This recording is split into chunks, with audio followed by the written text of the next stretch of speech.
everyone, and welcome back to my channel, or welcome to my channel if you are new. Today I am going to be doing a little book haul slash unboxing. I haven't really been buying a whole lot of books, so it's been quite a while since I have done a book haul, but I did get a box in the mail from a publisher, I believe, and I did open it, but I noticed that one of the books in here is wrapped in that like little fancy Amazon gift bag, so I don't know what it is, and I thought it would be fun to unbox it on camera with you. So this video might actually be filmed on two separate days because I just filmed a video and it took longer than I anticipated, so I'm kind of running out of time to film this video, but we will see what happens. Otherwise you might see an outfit change midway through this video. So let's just get started with the unboxing, which came in this little box. Like I said, I did already slice into it, but I don't know what is in the little gift bag in there. So right here it says, "A gift for you, happy reading. We hope you enjoy Ramona's debut novel from Relay Publishing," which I do remember getting an email from them, but I don't remember exactly what books we had been talking about. So there are two books on top here and then the one that is wrapped. So the first one that I see is called The Pairings. This is book one of a series, it looks like, by Ramona Finn. So this is what the cover looks like, and like I said, I don't super remember these books, so I'm just gonna read the synopsis off the back. So it says, "The secret is locked in her mind and they'll do anything to get it. Generations ago, humanity was devastated by a virus that wiped billions from the planet." When was this written? It's copyrighted 2019, so what a time to write a book like this. So, generations ago, humanity was devastated by a virus that wiped billions from the planet. If not for Ameriglobe's pairing program to match immune survivors and Vaxwell's immunity-boosting biomods, humans would have died out. This is all becoming rather real. So I just read the synopsis, and just to give you a little condensed version of it, it looks like we're following a girl called Laura Flanagan, and it's set in a dystopian world where this virus has wiped out billions from the planet, but there is this pairing program that pairs immune survivors together, and it like matches them together. So she gets matched with somebody, but I think ends up falling for his brother, who is actually a part of this like secret underground rebellion. So it sounds like the old-fashioned kind of YA dystopians, which I haven't read in a while, but used to be like my favorite genre. So I'm pretty excited to pick this up and give it a read. The second book in here is called The Dragon Tamer by Ava Richardson. It's got dragon in the title, so there's no mystery as to why this book was sent to me. So on the back it says, "A kingdom divided cannot stand. For those caught in the middle, it means death. For centuries, humans and dragons existed side by side in Alveria, bonded by their care of one another, but no longer. After decades with no viable eggs, humans far outnumber dragons, and the survival of the species appears bleak. The outlook for everyday humans is a little better as rogue dragons raid and torment villages, yet it's far worse for the tamers, beaten and killed simply for serving the noble dragons. But eking by at the bottom of the Alverian society isn't any easier for 17-year-old Kaylin Younger. Harder still when her loyalty to the Dragon Crown is no secret, but when her dying mother reveals a horrifying truth about her identity, Kaylin is thrust into a world for which she is ill-prepared. Faced with a new life at the proving grounds for humans and dragons alike, Kaylin must reconcile not just her past, but embrace the future laid out before her. When her responsibilities as an academy tamer collide with her feelings for a powerful dragon shifter, it will take everything she has to prepare for the danger threatening them both.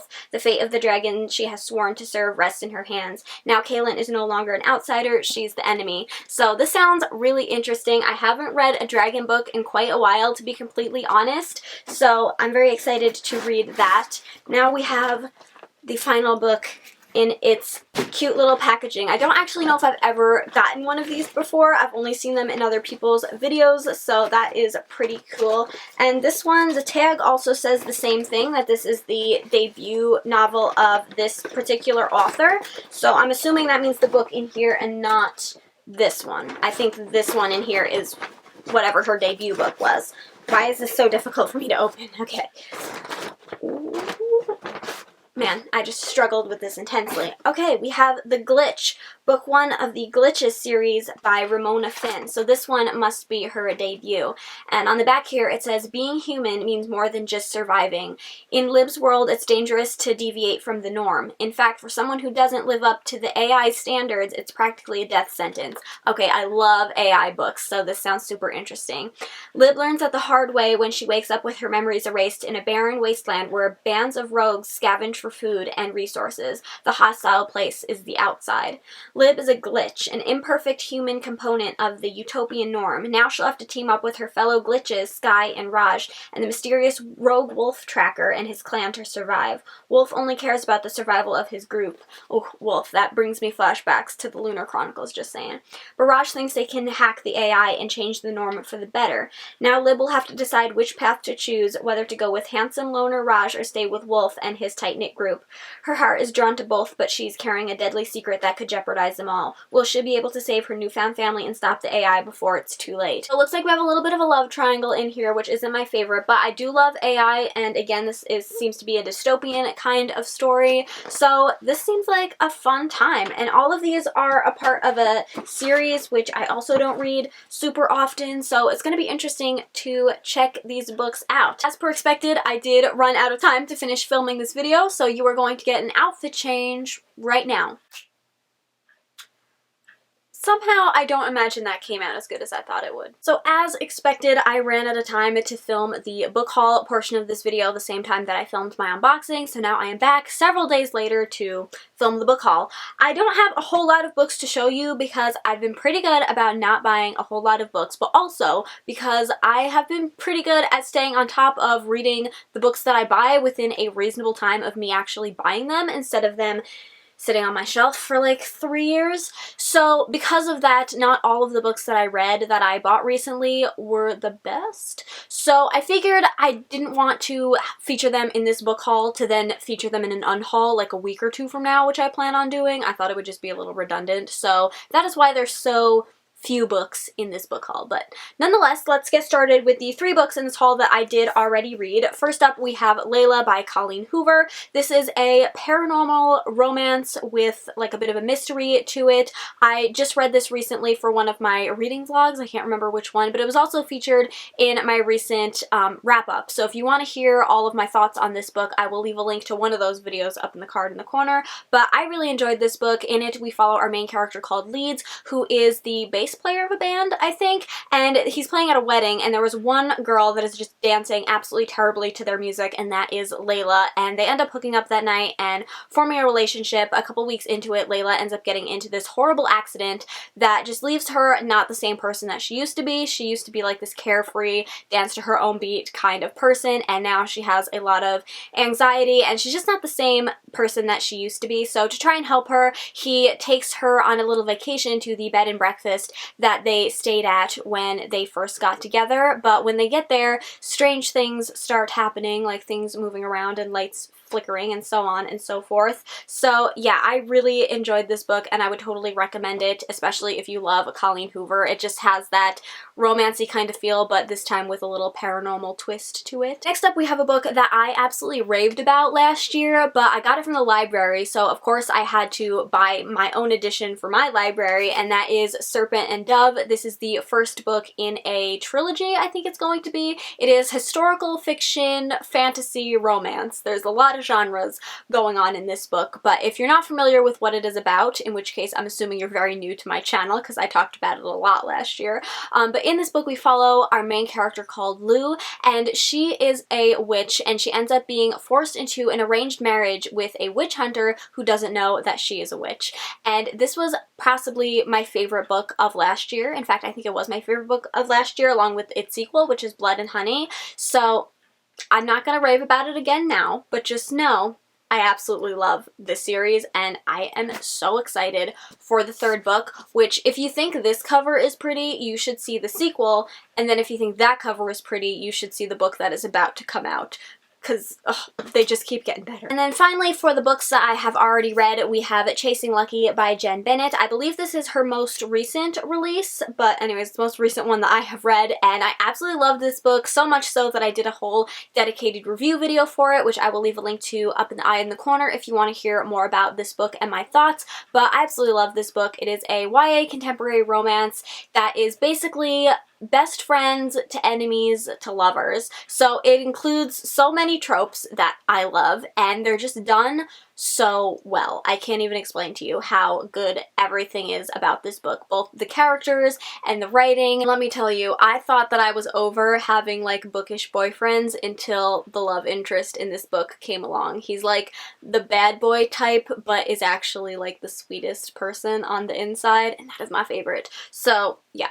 That's all I'm going to say about this book because, again, I could go on for absolutely hours. So now moving on to the books that I haven't read yet. First up, we have The Paris Library. This is a adult historical fiction book that I'm not 100% sure of the plotline of it, but I do know that it follows two different characters during two different timelines and in two different places. So first we're following a character in 1939 Paris, so it's during World War II, and then we're following a character in 1983 Montana. I'm so excited to read this book. Normally I wouldn't be because I had it in my head for a very long time that I did not like World War II stories, but so far there have been two books that are in my like top 10 of all time favorite books, both of which are set during World War II. So I'm thinking maybe I don't dislike that time period as much as I think that I do. So for that reason, I'm excited to pick this up. But also I'm very attracted to books that are set in Paris. So all around, I'm very excited to read this book, which I've said like 7 times within the last minute.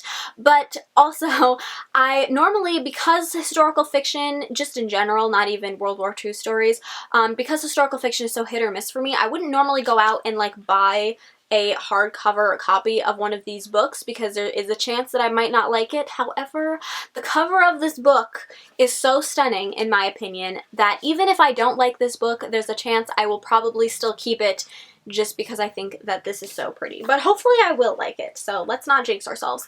The next book has been featured a lot on my channel, mostly in several TBR videos, and yet I have yet to read this book, and that is The Duke and I by Julia Quinn. This is the first book in the Bridgerton series, which is a historical romance series that was turned into a Netflix TV show, which everybody fell in love with, including myself, and I couldn't wait a whole year for the next season to come out. Like, I needed more of these characters in my life, so I was hoping that I could get that fix that I want by reading the book, but I've also heard that this is not great, so I don't really know what I'm getting myself into by picking this up. I'm just hoping at least it will be, like, entertaining, even if it's bad. I just want it to be entertaining. Oh, and if by chance you don't know what this book is about, which I would be surprised, all that I can really tell you is that it's historical romance. The series, I think, is very long, and in each one we follow one of the Bridgerton siblings, and I don't remember how many there are, but there are a lot of them. So in this first one we follow Daphne, who is the oldest daughter, and she has just, like,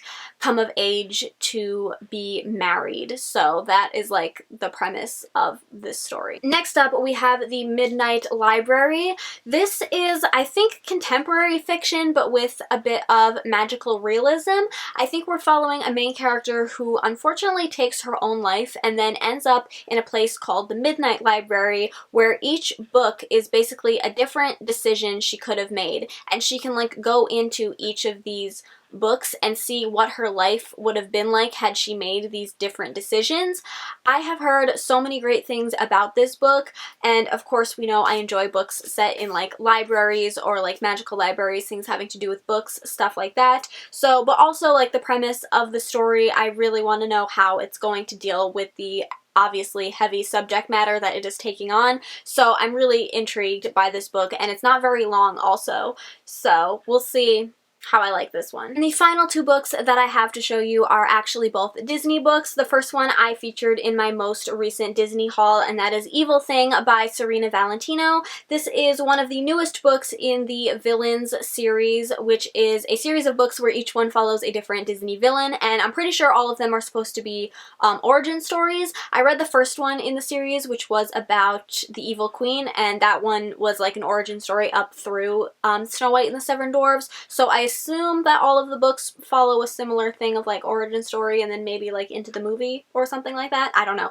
But I am super excited to read this one because I have to say Cruella de Vil is probably in my top 5 favorite villains. So I'm pretty excited to see what they do with this one. I assume that this one probably came out because of the new Cruella movie, which I don't know if they're going to follow any kind of similar storyline. I assume not. But I'm about to show you probably the best part of this book, and that is Under the Dust Jacket. Not gonna lie, that specific image used to terrify me as a child, and I even remember in the live action 101 Dalmatians, Roger in that movie, I think he like made video games or something, and in one of the games that image appears, and it also used to terrify me. So that's just some of my childhood trauma that I thought that I would share with you. But yeah, I'm pretty excited for this book. What I do not know though is if you have to read these books in order, because like I said, I read the first one, and even though each one follows a different character, there were these specific characters that appeared in that book that aren't in any of the Disney films, and so I was told in the comments that those characters appear in each book, so I don't know if because of those you have to read them in order or if you can like jump around. So if you know, please let me know in the comments, because otherwise I've got a lot of reading to do before I can read this book. And then finally we have another book in the Twisted Tales series, and that is So This Is Love by Elizabeth Lim, and the twist on this story is what if Cinderella never tried on the glass slipper, which is kind of a similar twist to the third Cinderella movie, which is entitled A Twist in Time. So I doubt that they're going to follow similar storylines, but just saying, this sort of twist has already been covered in the movies, which honestly didn't come to my realization until literally this moment. So we will see how I like this book, because if you've been watching my reviews of this book for any amount of time, or this book series rather, then you know that these are very hit or miss for me, and I am totally here to call out any like inconsistencies in the stories, and like if characters are named incorrectly or anything like that, like I will call it out. So we'll see how this book goes and how it may or may not relate to the third Cinderella movie. I will say it would be so much fun if they like dropped some references or something from that movie, because genuinely the third Cinderella movie was actually really good. I know everybody hates on the Disney sequels, but Cinderella 3, I recommend it. Now that we went on to that tangent, I think it's time to end this video. So I hope you all enjoyed it. Leave me a comment down below. Let me know if you've read any of these books and what you thought of them, which ones of the ones that I haven't read you think that I should pick up first. I hope you all enjoyed this video. If you did, please give it a thumbs up, subscribe if you haven't already, and I'll see you in my next one. Bye!